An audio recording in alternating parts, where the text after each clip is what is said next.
Sometimes I wish the Japanese American WWII Veteran experience wasn't relevant today.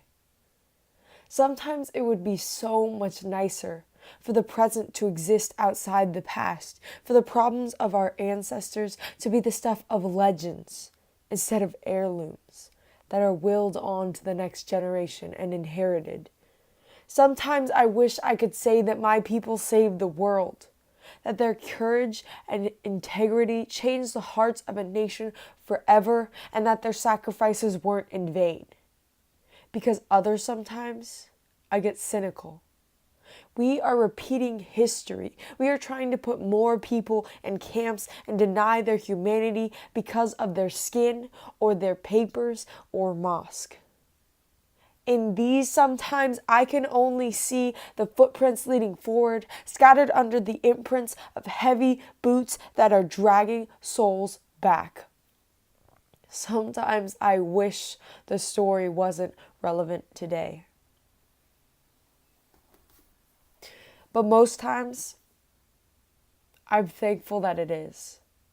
Because 5 years ago, they asked the people in the barracks to choose. Will you side with our country or theirs? And 5 weeks plus 1 day ago, they made me choose. They said, are you Chinese or Japanese or Korean? You must be one of the three, and fundamentally so, because you mustn't really belong here. And you mustn't really be more than one. You must fit in the box that we've provided. You must come from somewhere.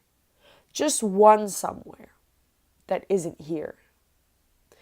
And it can't be possible that your parents' lived across the sea from each other, because the waters there are hostile and the people eat from the sea. Like a wave, it came back, things I had tried to forget, damning stories about the ones that I loved, the ones who endured the camps and fought to prove their loyalty. These were stories about my Jichan and Bachan who couldn't tolerate that my mom was Chinese. So choose, they said. Obviously, Japanese and Chinese people cannot become one. Just look at your grandparents.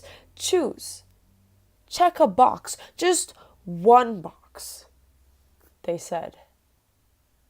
But this story matters because no one should have to choose between the country of their past and the country of their present, but 5 years ago, they did. And 5 weeks plus 1 day ago, I would have. But the Nisei would not have this as part of my inheritance. My grandparents were loving and joyous, despite the bitterness they could have come down with as its viral infection spread through apple orchards and the Arizona desert. They were joyous and loving. From rows of barracks to Minnesota forts to Manila rains, they proved their loyalty to the same ones who had stripped their humanity. And in the sometimes when all I can see all around me is the second-class citizenship that this country gives out as charitably as college admissions rejections, I refuse to choose between two halves of myself that are perfectly and inextricably fused. None of the above and mixed.